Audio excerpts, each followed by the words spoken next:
Hi everyone, it's William, and I'm in a different place today, although one that will look familiar to you. I'm on the balcony of room 109 instead of 309, and 109 actually has a larger balcony because it extends out further. I mean, it's big.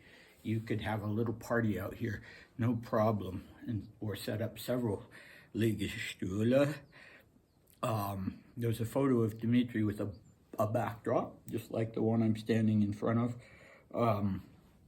And yeah, it could be room 309. It could be, room 309 it's my favorite room. It's not the biggest room. If he'd wanted the biggest room, he could have moved to, as long as it was vacant, he could have moved to another room, but who knows? Who knows? I'll always think of room 309 as his room just because it's the one that's confirmed. Okay, so our recap for last time. I always forget to say this is the Grand Duke Dmitri 1939 series. We've got some diaries and some letters. And we are up to the last, part 10, and the last part of the long and very emotional letter to Maria, written on the 23rd of September 1939, exactly 3 weeks after Dmitri first arrived at Schatzalp, and this was a time when he was in bed. He was on complete bed rest, except for getting up to go to the bathroom, take a bath, and going to the doctor's once a week to consultations with the doctor. Otherwise, he was on his own. He was not allowed to go and eat in the dining room or to go outside and walk around or anything like that. Okay, so our recap for last time, well, he had found out from the doctor that he was in horrible shape when he came, and that the doctor had actually thought that he was most likely not going to make it, but then he'd amazed everybody by his almost miraculous recovery of a degree of health that they hadn't thought possible. And so they were very aggressive in the treatment, though I'm not sure that anything they treated him with was actually helpful. In fact, the mustard plasters might have been helpful for his bronchitis, but the creosote and the calcium and the tuberculin, probably not. So our cast today is, well, we have the Russian emigres with whom Dmitri is having another little imaginary, not conversation, but he's imagining what they're saying about him. And of course, it's nothing nice. And we have the assistant doctors. So there were 2 doctors in residence here. The main doctor, whose name was Maurer, you've heard me refer to him before, the assistant doctor, whose name was Holdner, and then there were other doctors who would come up, apparently. Sometimes there were doctors who were themselves patients who would come and not, when they were well enough not to be consigned to bed, they could learn about how tuberculosis was treated in a sanatorium setting. And in fact, I know for sure of one Irish doctor who came and stayed at Schatzalp in exactly those circumstances. Okay, anyway, I'm blabbering as usual. So we'll start out with one of these, well, the last one of these little asides that Dmitri writes in the margins about how he thinks the members of the Russian immigration are writing or are speaking about him. So he writes, question, and then in quote marks, where's Dmitri? Answer, what? You haven't heard? He has tuberculosis. And then he puts in parentheses Russian emigres so that Maria will know who he imagines is saying these things. And tuberculosis is spelled just like I'm saying it. So in English, you would spell it T-O-O-O. So the prolonged oo sound. So he really just doesn't feel like the the Russian community have anything good to say about what's going on with him. Yeah, so it is what it is. And now here's the main body. Here's what he's writing. As it turned out, at my second checkup a week later, I had gained 1 kilo, and my chest was so much better that he called in, he being Dr. Maurer, that he called in 2 assistants so that they could look me over too, ! So now it is glaringly obvious that I could not simply have gone to a hotel or a villa. For some reason, I had the impression that the treatment consisted only of bed rest, but that's completely untrue. The treatment is frightfully intensive, and I can't help but think that if my case was hopeless, they wouldn't be poking and prodding me the way they are, but just letting me lie in bed. To all of this, I must add that I haven't smoked for 3 weeks now, and since that is, from my mystical point of view, part of the treatment, guess what? It hasn't been difficult at all. Not at all. In fact, I haven't even given it a thought. Single exclamation point. God be praised. They tell me that other patients here suffer terribly when they give up smoking, especially women and old men. Well, so that's everything. What a letter. Yes, what a letter. Forgive me for talking only about myself and la maladie, but I'm all alone, and my only companion is my maladie. Many hugs. God keep you, Dmitri.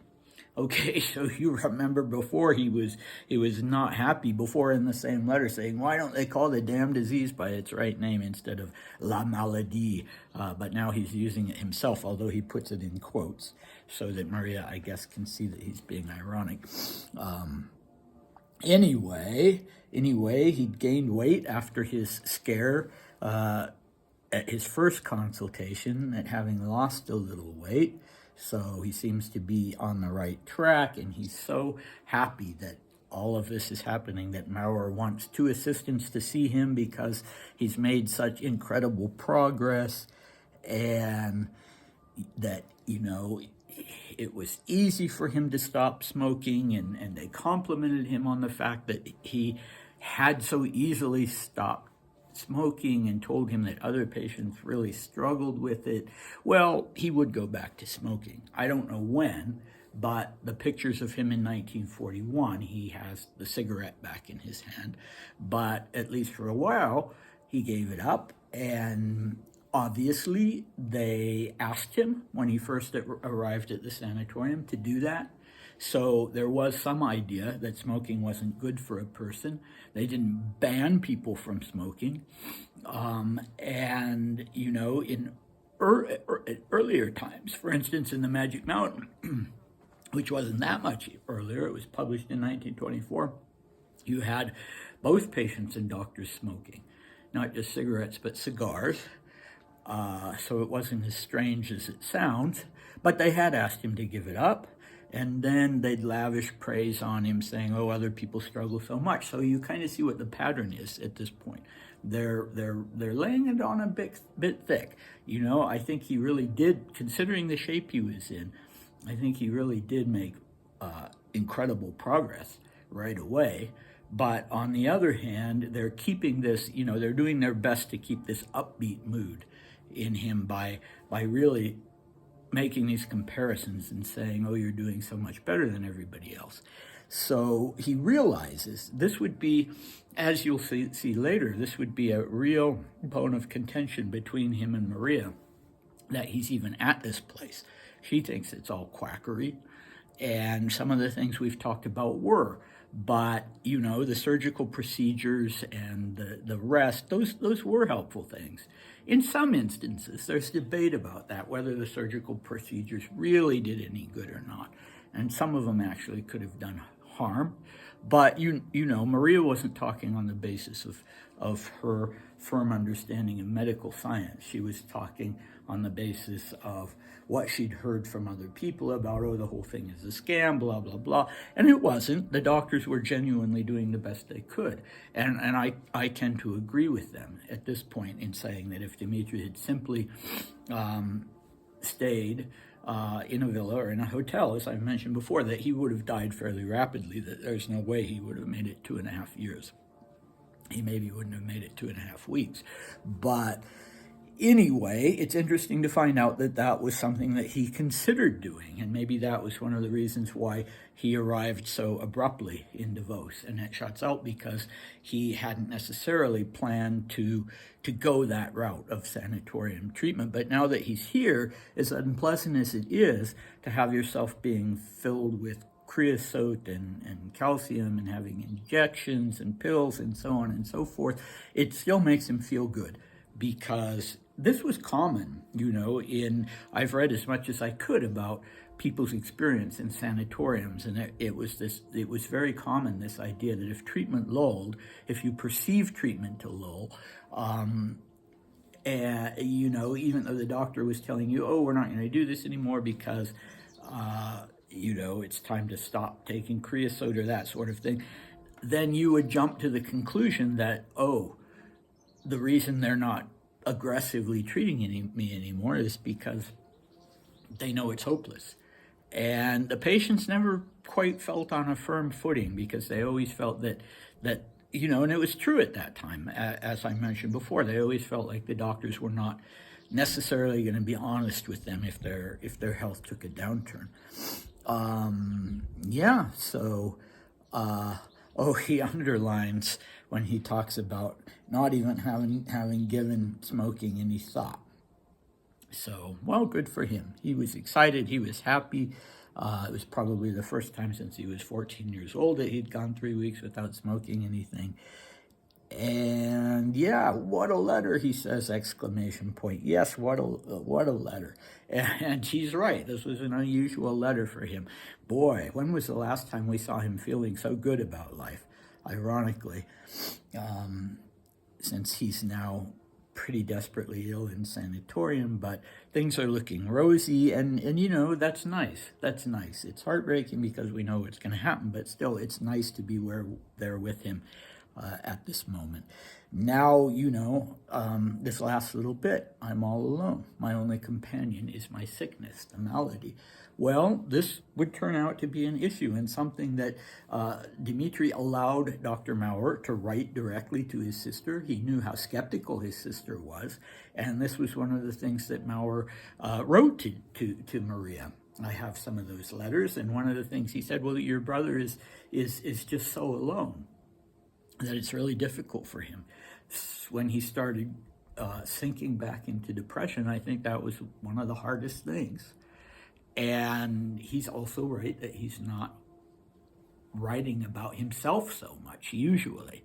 So he apologizes to her because all he's doing is talking about his sickness, and, that's kind of tedious. But when you've been in bed for 3 weeks, what else are you going to write about? Not much was happening in the war.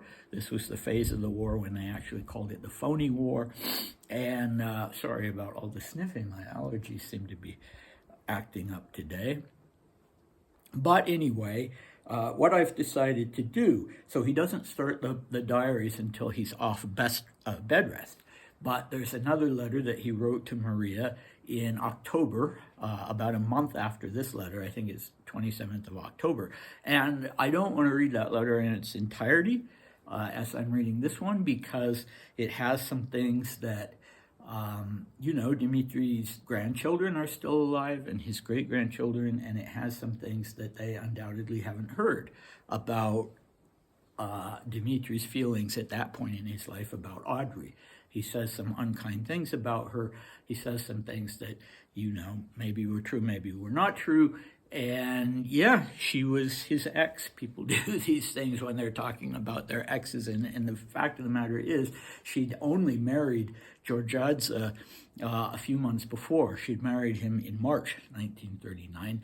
And up until 1938, some point in 1938, he was still trying to get her back. He was actively trying to get her back. But now she's married, and he's in a sanatorium, and he has to resign himself to the fact that that's not going to happen.